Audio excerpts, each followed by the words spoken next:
So, how was the Dota after our coaching session? It's been pretty good. I've had a few rough lanes, so it hasn't really been super relevant because that was a lot about what to do with a one lane and everything. But I meant to ask you, do you have anywhere that you like store the replays or anything that I could like watch it again or have it as a reference? Sure. Uh, Give me a second. I'm trying to download your replay. Sometimes it fails a bunch of times before I manage to download. So if you give the game ID to me ahead of time, it will be everything gonna go faster. Do you have any question? A specific question since our last session? No, I don't think so, really. I was actually thinking about that moment on a Spectre game that you showed me, the one that you go to kill the ledge and then you died.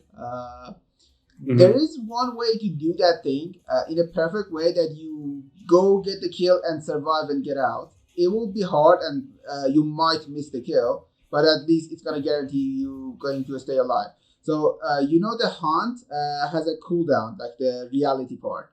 Has a cooldown like 3 seconds or something. It allows you to go in and out at least once, right? Even on level 6 with the duration and cooldown. Am I right on that? Mm-hmm. Okay, so the thing is, if the target dies, you cannot reality out. Okay? So you need to like go in, it will naturally throw a dagger out, then you hit, and then for the CSing the hero, you need to throw a dagger, and before the dagger hits, you need to reality out. I gotcha. And if you do that, you will survive in those situations. And also, you will get back to where you've been farming, so it's gonna save you a TP back as well. But it's a matter of being able to get swap back a lot more. Yeah. Gotcha. The other thing I thought of in that situation was that it would have been a good idea to throw the dagger past him so I can just kill him and keep running in that direction and TP out. I think you couldn't TP out still. Like it was under enemy tower, like they would know, and like, it would be easy for them to catch you. But it was an option. No, I mean, I'm saying like throwing a dagger past him, like up to the high ground, like into the triangle area, so I could just kill him and keep running into those trees and up the hill. Maybe, but if he was smart, he could like just move towards mid and survive. And then it was okay. Like it would be better to survive and not kill him still. But yeah. I'm sharing my screen. Can you see my screen right now? Yeah. Okay, let me see what you got here. Maelstrom. Been a while since I see that item on Fever. Have you watched any recent high MMR game on a Weaver? Not really, no. I don't watch high MMR games as much as I should, really. So the build on a Weaver nowadays is Desolator into Shard. Do you know what the Shard does? Yeah, I got Shard in this game, and Desolator into Shard is what I go like 95% of games, and I was going to ask about my reasoning for the Maelstrom in this game. I never really go Maelstrom this year, but it seemed right this game. I'll explain why, and that becomes relevant. But yeah, Desolator Shard is what I go like 95% of Weaver games. I wanted to make sure at least you know that's the best way to play it. 30 seconds to Nothing goes south to Fairy Fire. Okay, right with the killing. Let's go to your perspective. Is it Tango or Quelling Blade? So, how did you choose to go Quelling Blade? Oh, is it because of this guy? Okay, that makes sense. Yeah, profit.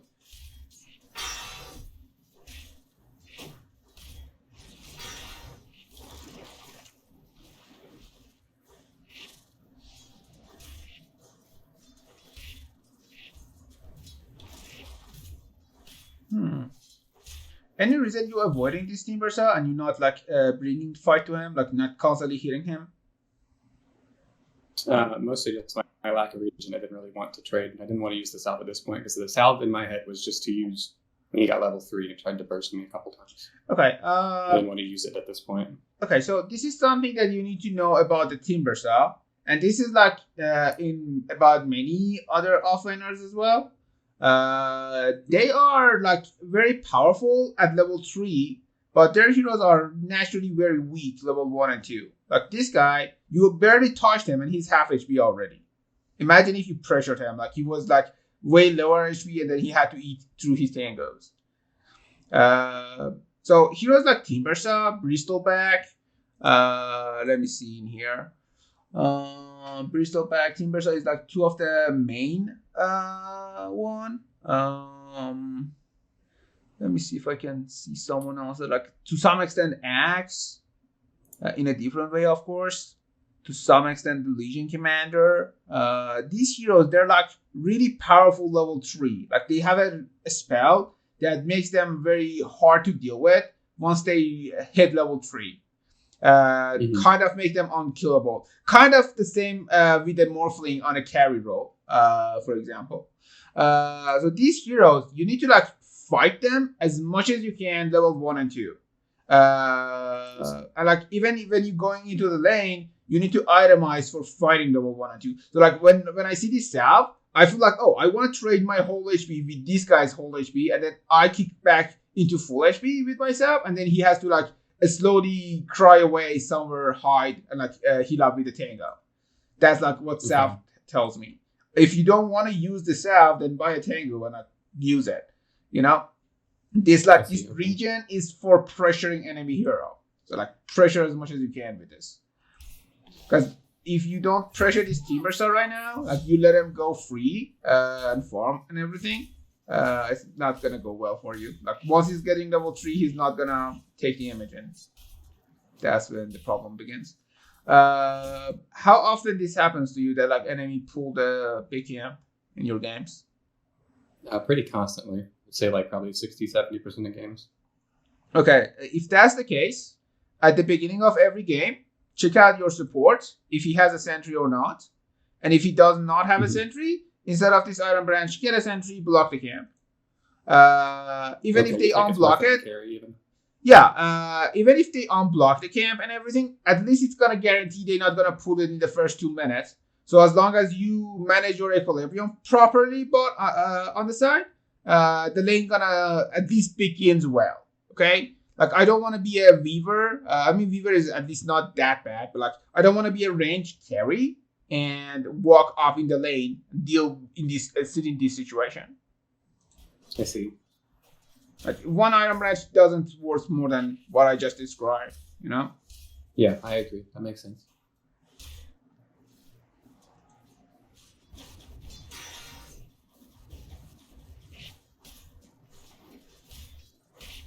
You're still like avoiding this Timbersaw when he's like not level 3 yet.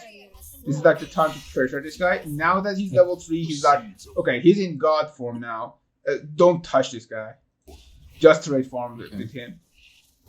I think I was just playing extra scared because I was worried about the Sprout and then Timbersaw's Q. I forget what it's called. Sprout and Q combo just bursting me really hard, and I didn't want to play the lane super low and not be able to stay up on the wave. I get where you come from. It's I didn't. Level 1 and 2, this Timbersaw is still weak. Like definitely he's gonna have like his reactive armor, and then you can like position yourself with the Nature Prophet. Like if Nature Prophet is there, you trade from this angle. If Nature comes this side, then you trade from that angle. And your hero is naturally faster and better at positioning. So you should be fine. Also, don't be worried too much about getting burst. Like that's like the one thing this hero can do, at least, like keep you away from like getting too bursted too hard. The only time you're allowed to like trade with the Timbersaw post level 3 is if you're pressuring hard enough that like, you get like a few kills before he gets level 3, and then like it allows you to like maybe trade with him still. And I still kill him. Okay. But yeah, normally. Yeah, this is good advice because I've been landing against a lot of Timbersaws and I really hate that one. Yeah, always think about like your offlane, like the offlaner power spike. So I told you like Timbersaw is like having 2 points on his passive is becoming like okay, he's really powerful. Some other heroes, they have like power spike based on creeps. So, for example, Axe is powerful when there is a creep wave on your side with full HP. Like, it makes him spin a lot and, like, be powerful. On the other hand, like, someone like a Sand King is powerful when... highlight it up. Sand King. Yep. Sanking is powerful when you have creep waves with low HP. So when he hits them and kill them, like you get big AoE magic damage. So each of them has like a different situation. Like Legion Commander just cares about creep spinning around, triggering his passive or dealing bigger damage with his Q. So each hero, if you think about it, they have a different situation that makes them powerful or unkillable or hard to deal with. And that's like you should play around those weaknesses and strength points. I'm in your debt. Quick tip, if this creep wave wasn't inside the tower range, you should have aggroed inside. Do you know why? Just to be further from Timber, make him go under tower if he wants to pressure me. That's there, but that's not the only reason. So this Timbersaw, naturally he can like even tank the tower at this point. But he cannot take the tower. Like he has no damage to the tower. The only thing that kills the tower is this siege unit. And for this siege unit to die, you need to kill the creep wave faster. So like you need to aggro to the tower, so tower release the pressure. It's because of the siege unit. Okay. It's not just Timbersaw. Anytime you see enemy having a siege unit, feel good about like dragging into towers and shoving it out.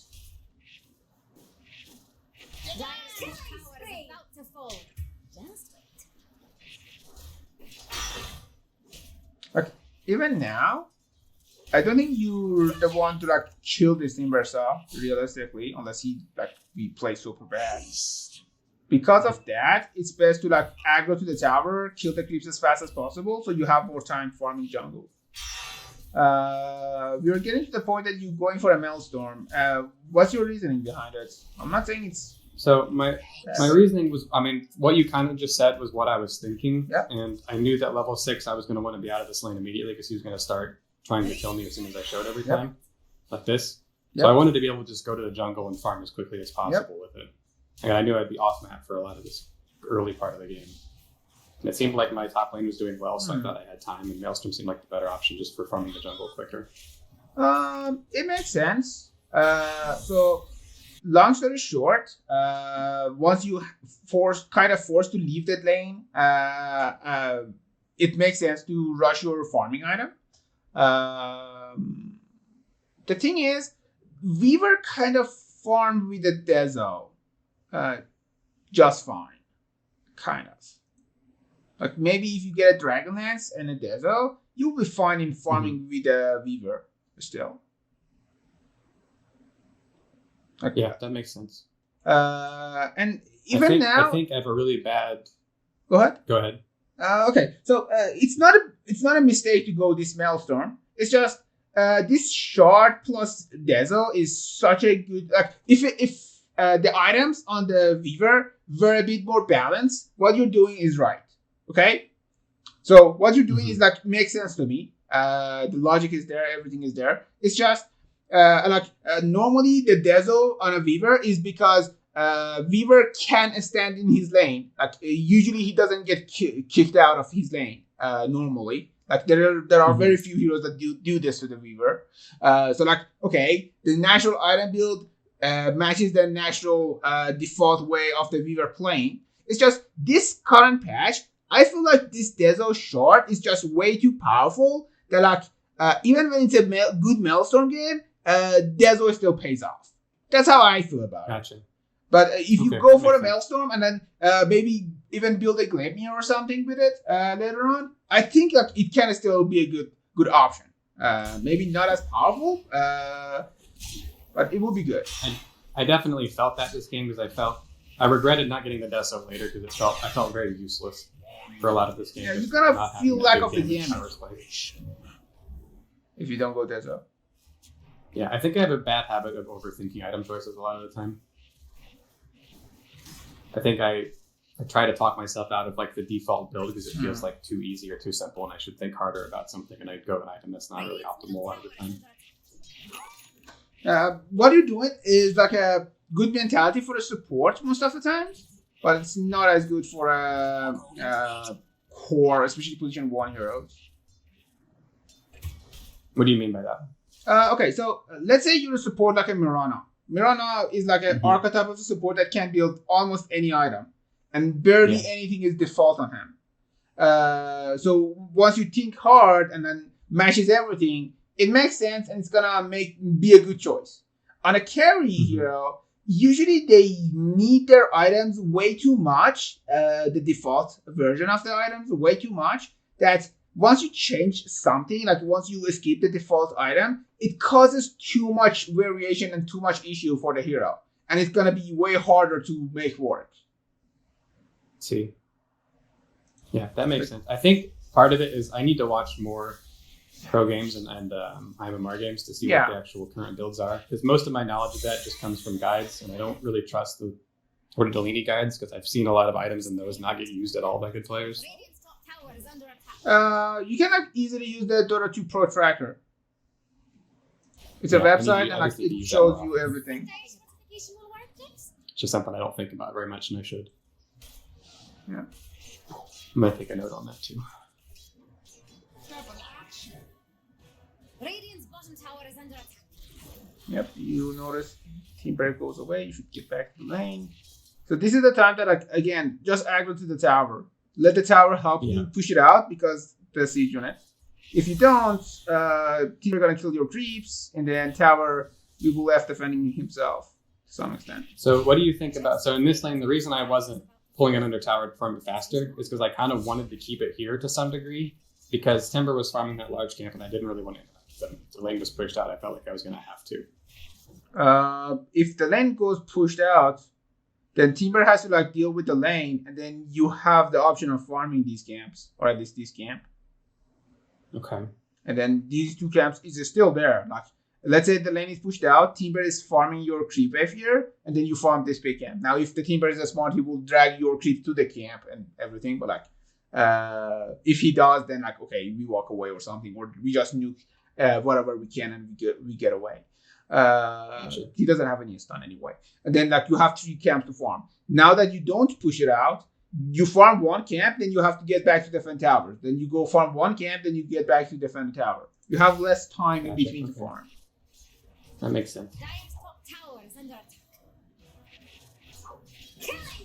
Anything you're not farming here is good upgrade. Let me see what happened. What you saw.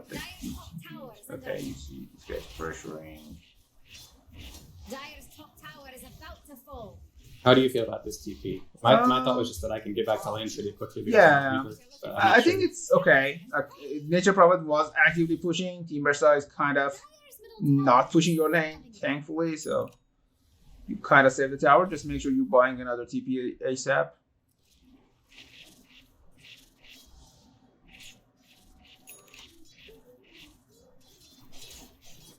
Dire's top tower has some radiant shape. The seeds of hope. I was thinking you should have pushed the lane first, then go farm the big camp. But small, that makes sense. These are 2 small details. I don't want you to be too worried about them. Here, definitely, I'm gonna move towards my lane. So this is something you need to add to your gameplay. Once you are farming, you need to move your camera. You move your hero, you A-click, then you need to take a look and see what's happening. And see Jakiro just casting spells on your creeps. That should tell you, after farming this, there is a wave here to defend. Yeah, that makes sense. And you need to have a reason not to defend this. I think I told you last time during the coaching session that my biggest struggle was that I played casually for 6 years just with friends and didn't really think about what I was doing. And that's definitely one of the bad habits that I have. It's just I just kind of autopilot farming and stop thinking when I do it, and just remember after a while, oh yeah, I got to pay attention to that. Yeah. Just remembering to be mindful and trying to relearn. No, the prioritization is the lane. This is the farm that is most contested. So anytime it's free, you want to grab it. But usually it's not free. So. And as you feel now that you are done, I'm watching this past 5 minutes, what I see is that you were laning and jungling. You were it wasn't oh, I'm just jungling, completely AFK jungling. I cannot lane at all. You feel me, right? Like you were laning and the jungling. So because of that, you could go Dezo still. Dezo build. If it was like I have to leave, I cannot lane at all, then yes, it makes more sense to go for this Maelstrom. I think I was thinking too much about the Timber and not enough about my hero, because I was thinking about like how most lanes I play against the Timber, he's just like he's at the tier 2 at this point, just bullying anyone that comes, and I wasn't really thinking about how I could just avoid that pretty easily as Weaver. Yeah, it's a Weaver thing. The hero is like naturally good at it. One thing I noticed in your game history is that you're not spamming any hero at all, right? Am I wrong? I have like 5 or 6 that I tried to pick between what seems better for the game. Can you tell me those 5 or 6? Like when I look at this, okay, it's more than 5 and 6 hero, but like a good chunk of them are role queue. Sniper, Weaver, Spectre. I play a good bit of Hoodwink, and then CK, and I feel like there's one more. I was playing a lot of Lifestealer for a while, but I haven't played him in quite a few games. I think the main people I look at are Spectre, Sniper, Hoodwink, Weaver right now. Okay. I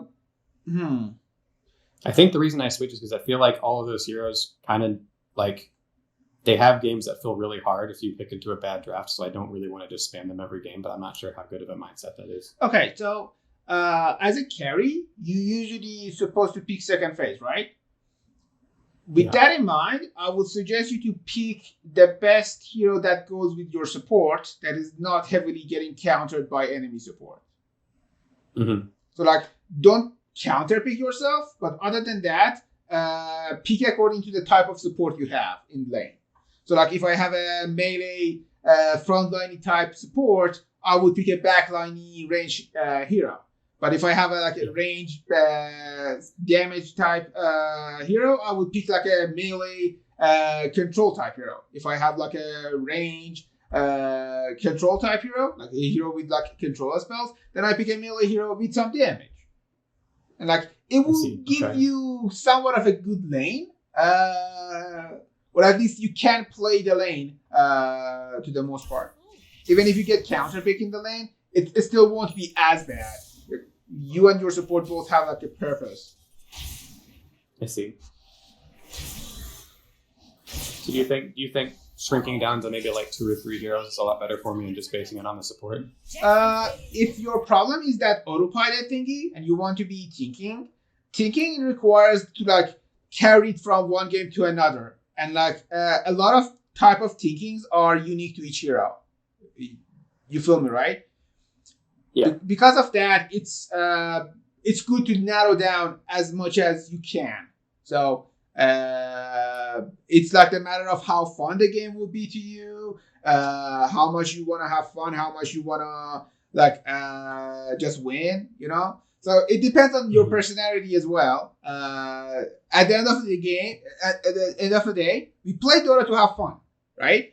And like the whole gaining MMR is to have higher quality games so we can enjoy it more. So it's a matter of choice. Some people find it not as fun as spamming. Some people like me, I'm completely cool with spamming a hero that I like. So it's a matter I saw your Dark Willow streak. Yeah. I have like more than a 3K game or something on it. I think I have a really embarrassing death right here. History, hero stats, total. Yeah. Oh my god, that's crazy. Yep. Oh, what happened? We can skip this part. Okay, so I had time lapse and I just underestimated how much damage he would do that fast. I know. Here's the thing. Your inventory is full. That should be a sign of you popping this fairy fire. And you can like put this thing down and up and then pop the fairy fire. Nothing good happening to Radiant's middle tower. Dire's top tower is about to fall. I was meant to have this. If you're looking for Radiant's bottom tower, better hurry. And here's a fortification from Radiant's bottom tower is under attack. Is Diana going to let that middle tower fall? Jex thinks Radiant's bottom tower is about to fall. Dire's top tower is Radiant's bottom tower just falls. Don't answer that. Dire's top tower is under attack. Well, I'm curious to know which item you're gonna buy next, because that's quite important at this point. I think my itemization is what lost this game, to be honest. I kind of felt that like halfway through the game. I was like, I think I fucked up with this Maelstrom pick. And I think I went for a BKB 100. Radiant's bottom tower is under attack. So, like, if I were you at this point, I'm thinking about some item that fix my main issues. Main issues being we need to kill this Timbersaw, and also we need to like kind of be able to kill some backline support heroes. So main items I'm thinking to survive is a Lincoln. It does block this Sprout. It does block this imprisonment. And so I did go Lincolns this game, but I think because I was thinking the same thing as you are, but I wasn't really thinking about items. And this OD ended up going like I think they had 2 Orchids and OD went Hex. And at that point, I had to have a BKB to survive because the Lincolns wasn't going to cut it. And I think I should have just gone BKB straight away because I think they were ahead enough that they had an Orchid before I even had Lincolns. And one other thing I'm thinking is that I need to be able to lock people down because we have literally no lockdown here. This guy has no stun, you have no stun, these guys have to like walk out onto their faces to root them down. 0 stun, like, okay, 0 stun. So I'm thinking, okay, I have this, I'm probably gonna get a Glebnir. So now it's just a matter of, okay, do I get the Glebnir first or do I get the Lincoln first? And I feel like you're currently survivable enough to get there to rush the Glebnir, like just get extra HP out of it, and then go for the Lincoln. Dire just fortified. I think this probably just because I sound to be your able loss. to hit. Sorry? Can you repeat? I lost your sound for a second. Oh, sorry. I think it was bad reasoning, but my reason for going Dragonlance right here was just I wanted to be able to hit Timber and Jug without being inside of Blade Fury or being inside of Timber's range. Like I wanted to be able to kite a little bit further away because they were very scary at that point. With Juggernaut, I do understand to some extent, but with the Timbersaw, even with Dragonlance, you're still inside his casting range. Radiant's bottom tower is under attack. Jeff thinks Like this guy's cast range is relatively big. Yeah, I was thinking more about his Q, but I guess that's a lot less relevant to me. Yeah, I don't think you need to be that worried about. The problem is in this game we don't have any catch. Like, look at this guy just casually walking out. Yeah. Dire's middle tower is under attack. So like a Glebnir would be really good here. Is Dire going to let that middle tower fall? And then after Glebnir and two probably a faster Lincoln kills or with something, I would be thinking about, okay, I will check my enemy items. Okay, this guy, he's probably getting Manta. This guy has no Dispel. No Dispel. Okay, he has a Yule. Okay, he has Shadow Blade. So probably an Orchid is not that bad. It's gonna kill this Timbersaw. It's gonna like be good against Juggernaut. Also, I'm thinking probably Mage Slayer, now that it's a good item with the shard and everything on Weaver, it can be a good option as well on a Weaver. You may just run into damage issue, so it's only good when you have teammates with a lot of damage. Like a Sniper, for example. Yeah, I think I went Lincolns and then BKB, and I was able to kind of survive, but I just didn't really do any Yeah, damage. you wouldn't do any damage if you do that. So you're going Mjolnir. I slightly prefer Glebnir on a Weaver as the hero naturally hit fast. So more than hitting fast, he prefers to hit hard only.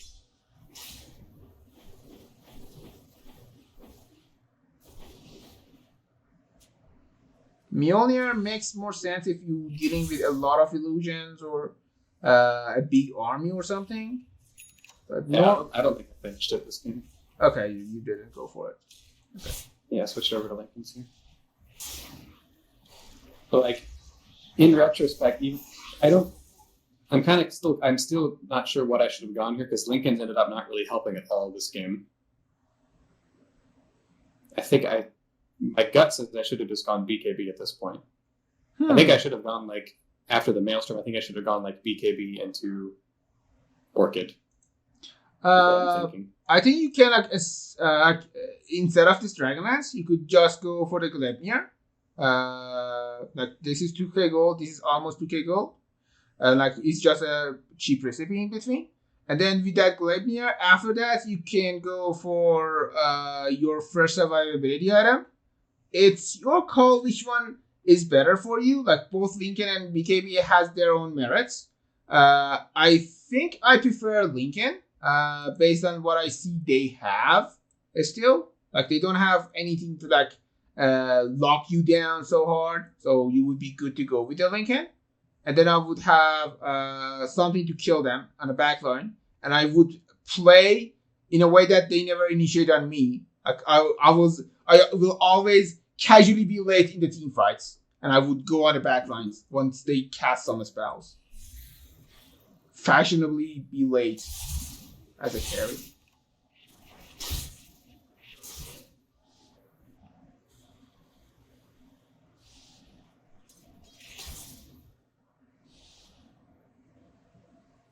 Killing spree! So like you see this DP, but like you don't feel like you're gonna go and kill him right now. That's what we want to change. Like we want to be able to see this Tetra outward devour, then think, oh, we might be able to kill him or at least zone him out. The OD kill him or zone him out? Yeah, and he did this with you. So like if you had the Orchid and with the Dust, he would be the one that like gotta die like that. It's a matter of who initiated on who. So like now this time around, you like go into his tower range and sitting inside the tower, like allows him to do this. I think once at this moment, this is like a key moment, this 24 minutes ish, that your team is winning and they going high ground.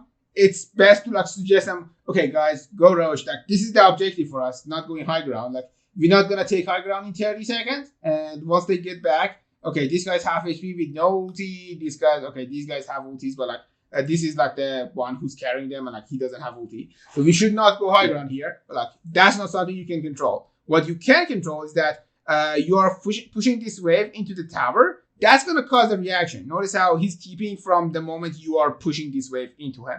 So like now you can like farm your way towards your team. You don't have to escape it. Just farm, and then get to your team. And then casually help them, like cautiously help them. Don't commit to a high ground fight. Be a voice of reason to your team. We need to like go Roche or something, guys. But once they're like committing to go high ground, give them the benefit of doubt that they get lucky and they score some kills. Like it's more of them being lucky, it's enemy being dumb, but like that happens a lot. So without sacrificing your farm, just casually help them. And another thing you can do at that point is cutting waves. Yeah, go ahead. I was going to say, I think I just predicted really wrong in the situation because I thought with their pressure on top, they would be keeping top to try to like stop that push. I would have mid lane free to put pressure on that tower, but clearly he was smarter than I gave him credit for, and just went mid to kill me because he knew I was alone. Okay, so you're not wrong that it's making more sense for him to go top. It's just you cannot that accurately predict it. Like it's not possible. Like both options are valid. You know what I mean? Especially if you know he can kill you. Because of that, it's better to like just push and then farm nearby. And then if let's say ODTP stop and your team is running back, then you can pressure this tower and take the tower in that time. It's the benefit of playing off map. So the more you play off map on the right location, the better it is. So like you're pushing this out, it's time to go off map. You just showed yourself mid. Now go off map and they have to guess, okay, is he going top? Is he going back to push bottom? Or is he still around mid and I need to be careful around it? That's something you don't know. Do you think it would have been a good play here to go farm those two jungle camps right there and wait to see where OD went? And then if he goes top, then I go mid? Yeah.